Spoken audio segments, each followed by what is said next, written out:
Welcome back, everybody, for another deep dive. This time, we're tackling something pretty interesting.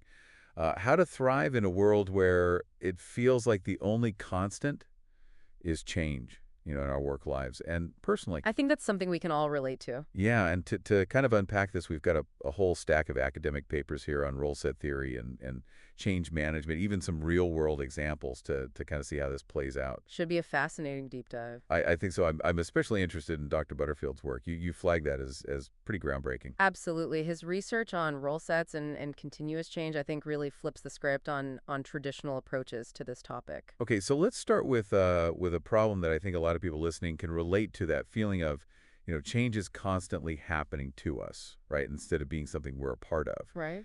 And it could be exhausting, right? It could be exhausting to try to keep up and even leave us feeling pretty powerless. Yeah, I think a lot of us have been there for sure. And I think part of that feeling comes from how we've traditionally thought about change management. Okay, Those models were really designed for these big one-time events, like a company going through a major reorganization or a software upgrade, but that's just not the reality anymore. so those old playbooks aren't really that helpful when change is more like a constant current, right? Rather Exactly. than just a few big waves here and there. Yeah.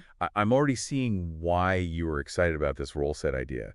Can you break it down for us? What are role sets and why do they matter so much in this context of constant change? Sure. So think about all the different hats that you wear in a day. You're an employee, maybe you're a manager, you're a team member, but you're also a parent, a friend, a volunteer. The list goes on. Right, Each of those roles has its own set of expectations and behaviors, right? right. That's your role set. So it's not just about your job title, right? It's recognizing that whole kind of messy, that web of interactions that makes up your day to day. Yeah, exactly. And what's so fascinating is that these role sets are constantly being reshaped by things outside of our control. Okay. Technology advancement, the economy, global events, you name it. It's like our roles are made of clay and the world is constantly pushing and pulling them into these new shapes. So like how the pandemic blurred those lines between work and home life for so many people. Oh, absolutely. I mean, talk about a masterclass in role confusion. Yeah, we saw those boundaries just dissolve overnight. Work invaded our homes, family responsibilities crept into the workday, and a lot of people really struggled to figure out how to balance it all. Right. It really highlighted how external forces can completely reshape our roles, often without any warning. That's a really vivid image of this constant reshaping. Yeah. And it makes Dr. Butterfield's idea even more compelling, right? Yeah. Instead of trying to like control change, which is kind of impossible when it's this constant, we need to become active participants in shaping it.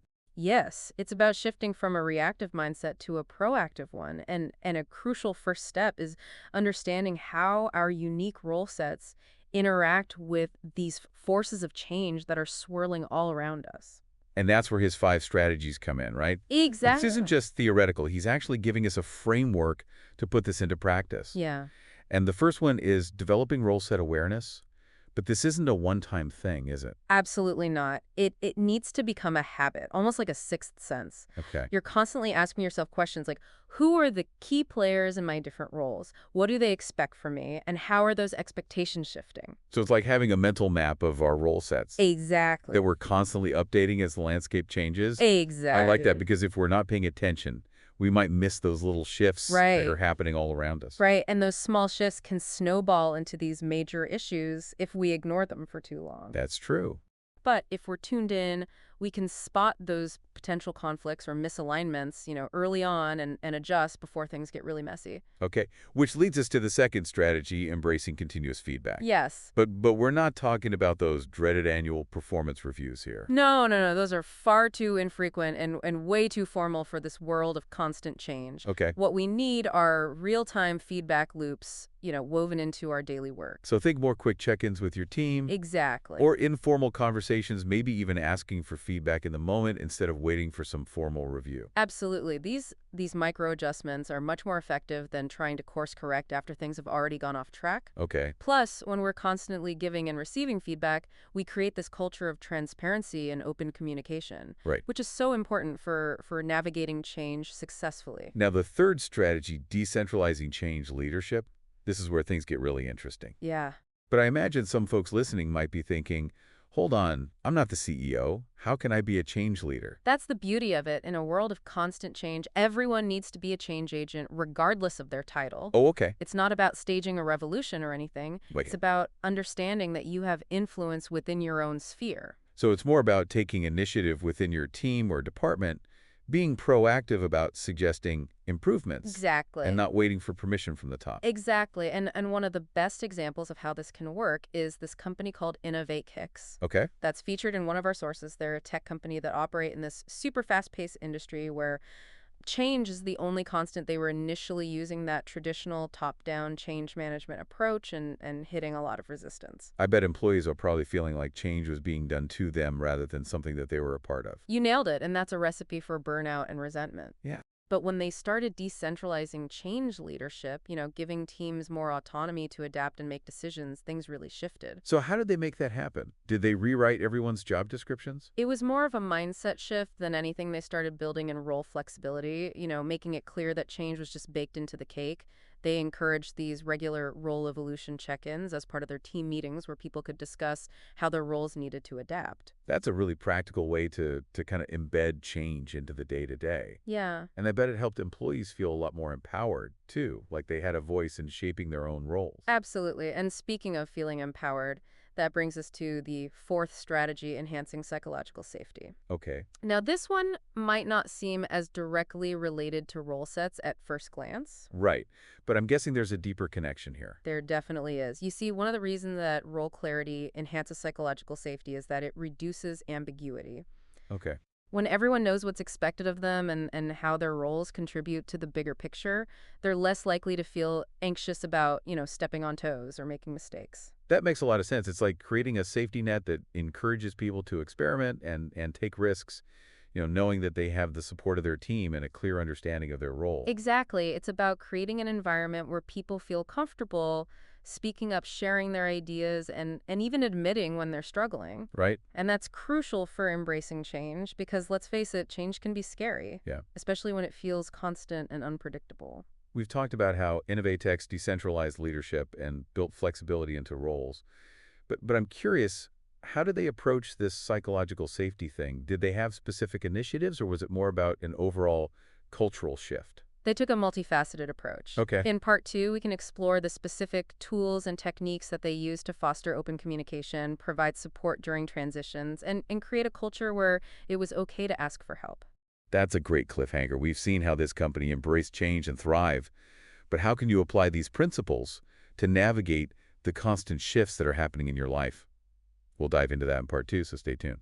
Welcome back to our deep dive into navigating continuous change. I'm excited to pick up where we left off. We've laid out some of the limitations of traditional change management and introduced this idea of role sets, Right. plus those 5 strategies for actually thriving in this world where it feels like everything's constantly in flux. And we started exploring how a real company, Innovatix, put these ideas into practice. Right. Because it's one thing to talk about theory, Yeah. but seeing how it actually plays out in an organization gives it that, like, ha-ha moment. Absolutely. But now I want to get even more practical. And, if you're listening to this, you're probably thinking, okay, great ideas. But how do I actually apply this role set stuff in my own life, like today? Right. That's the million-dollar question. So remember, the first step is cultivating that ongoing role set awareness. Okay. We have to move beyond, just our job title or what's written in our formal job description and really understand that whole network of relationships and expectations that shape our daily experience. So how do we do that? Do we need to, like, sit down and draw diagrams of all our different roles and the people involved? Well, diagrams can be helpful for some people, but it's really more about developing a habit of reflection. Okay. Start by asking yourself some key questions. Who are the most important people that you interact with in each of your roles? What do they need from you? What would they expect? And then where might there be potential for conflict or misalignment? And this isn't a one-time exercise, right? Right. Like, we need to be constantly checking into ourselves as things change. Exactly. Kind of like updating our internal GPS as we go. Exactly. Maybe you set aside, a few minutes each week to reflect on your role sets, or you incorporate it into a journaling practice if that's something that you do. But the key is to make it a regular habit. Okay, so let's say we've got a good handle on our mental map of our role sets. What's next? Well, the second strategy, embracing continuous feedback, is all about creating systems for that real-time dialogue that we talked about earlier. Okay. Remember those traditional feedback mechanisms like the annual performance review? Oh, yeah. Those are just way too infrequent and formal to be truly useful in a context of constant change. Right. By the time you get to that annual review, the landscape has shifted so much that the feedback might not even be relevant anymore. Exactly. So how do we build in those feedback loops in a way that actually works? Yeah, what are some practical tips? Well, it doesn't have to be complicated. It could be as simple as having regular check-ins with your team or your colleagues. Okay. And I don't just mean about tasks and deadlines.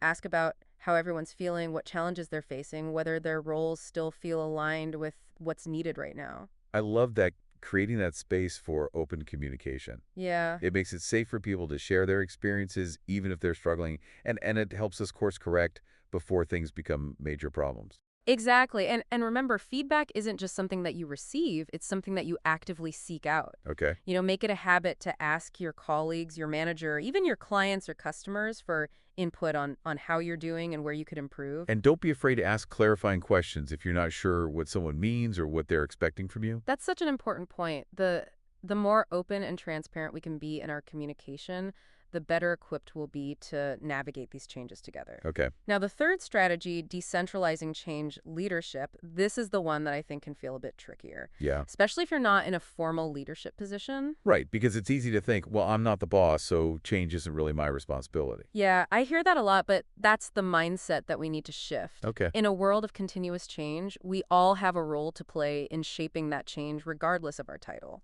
Okay, so how do we do that without stepping on toes or overstepping our bounds? Do we need to, like, stage a mini revolution at work and demand that everyone gets a say in every decision? It's definitely not about overthrowing the system or anything. Right. It's more about recognizing that you have influence, even if it's not forming authority. Okay. You can spot opportunities for improvement within your own area, and you could advocate for those changes within your team or department. So it's about taking initiative, being proactive, Yes. and not waiting for someone else to tell you what to do. Yes, and it's about building those relationships and that trust with your colleagues so that you can work together to make positive changes happen. Remember, Innovatex, Mm-hmm. they didn't just flip a switch and suddenly everyone was a change leader. They had to intentionally create a culture that supported this kind of distributed leadership. That makes sense, but I imagine some people listening might be thinking, okay, but what if my organization isn't exactly on board with this whole continuous change thing? Right. What if they're still stuck in the old ways of doing things? That's a valid concern, and it's where the fourth strategy, building and role flexibility, becomes so crucial. The Okay. goal here is to make change the default state, not something that requires, a ton of paperwork or approvals from on high. So how do we create that flexibility within our existing roles? Is it about pushing back on rigid job descriptions? It can be part of it, but it's also about how we frame the conversation. Instead of thinking, this is what my job description says, try shifting to, here's how I think my role needs to adapt to best serve the team and the organization as a whole. I like that it encourages us to take ownership and be proactive in shaking our roles Yeah. rather than passively waiting for someone else to tell us what to do. Exactly. And remember, this isn't about creating chaos or abandoning all structure. Right. It's about finding that sweet spot between stability and agility. Having a framework that allows for flexibility and adaptation while still maintaining clarity and accountability. So it's about being both reliable and adaptable, Yes. which feels like a superpower in today's world. Right. And speaking of superpowers, let's talk about that fifth strategy, enhancing psychological safety. Okay? Remember how we talked about the link between role clarity and psychological safety earlier? Well, Innovatex took this to another level. This is where I'm really curious to hear what they did, because change to be scary, Yeah, especially when it feels constant and unpredictable. right. So how do we build that sense of psychological safety within our teams and organizations where it feels okay to not have all the answers? Well, it starts with clear and consistent communication, for sure. Okay. Make sure everyone understands the why behind the changes, how their roles are evolving, and what kind of support is available to help them through those transitions. So no more surprise announcements or vague pronouncements from the higher-ups. Transparency is key, and remember, it's not just about sharing information, it's about creating a space for dialogue and feedback. Okay. Encourage people to ask questions, express concerns, suggest alternatives, and when they do, make sure that you're really listening and responding with empathy. That's so powerful. It's about creating a culture where it's safe to be vulnerable, to admit you're struggling, to ask for help without feeling judged. Exactly. When people feel safe, they're way more likely to be open to new ideas, to experiment, to embrace the challenges that come with continuous change.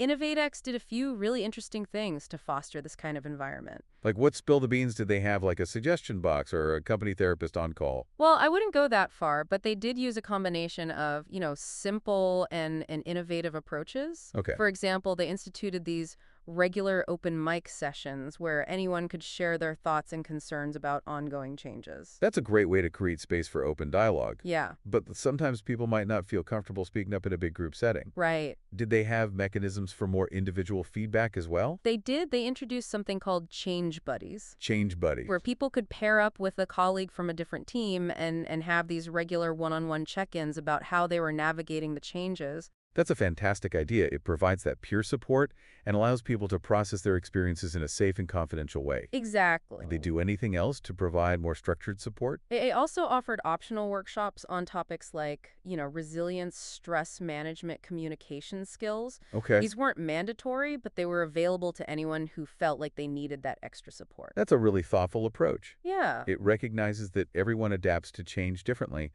and some people might need more support than others, so they were really walking the walk, not just talking the talks when it came to psychological safety. They absolutely were, and the results speak for themselves. Okay. Their employee engagement scores went up, resistance to change decreased significantly, and they saw a huge boost in their innovation and agility. Wow, that's pretty impressive. It sounds like they really cracked the code when it came to creating a culture that embraces continuous change. Yeah, But we've been talking a lot about what Innovate Text did. right. I want to bring it back to our listeners and their own experiences. What advice would you give to someone who's, feeling overwhelmed by change and doesn't really know where to start? That's a great question. I think the most important thing is to remember that you're not alone. Everyone feels overwhelmed by change sometimes, and it's okay to feel that way. So step one, give yourself permission to feel all the feels. Exactly. Don't beat yourself up for feeling overwhelmed. Okay. Once you've acknowledged those feelings, you can start to take some practical steps to manage them. And remember, you don't have to do it all at once. Right. Start with something small, like setting aside 5 minutes each week to reflect on your role sets, or try having a conversation with a colleague about how your roles are evolving. Small steps can lead to big changes, Absolutely. especially when we're talking about something as complex as navigating continuous change. But before we wrap up part two, I'm curious in part three, will we be diving into any specific tools or techniques that people can use to actually put these strategies into practice? Absolutely, we'll be exploring things like the role set canvas and role playing, plus some cool tech tools that can help you analyze feedback and identify areas for improvement. So stay tuned for part three, where we'll get even more hands-on and practical. Welcome back to the final part of our deep dive into navigating this whole world of continuous change. I feel like we've covered so much ground, We really have. from the shortcomings of that traditional approach to change management to this idea of role sets. Yeah, Those 5 key strategies for really thriving when it feels like everything's constantly shifting. right. And seeing how Innovate Tech's, a real company, actually put these ideas into practice. Right, because it could be so easy to get lost in theory, Absolutely. but seeing how other folks have made these shifts happen, especially within a whole organization, it makes it feel a lot more doable. You know? But now I'm excited to get to the practical tools and techniques you teased. Yeah. What are some things our listeners can start using today to make these strategies work for them?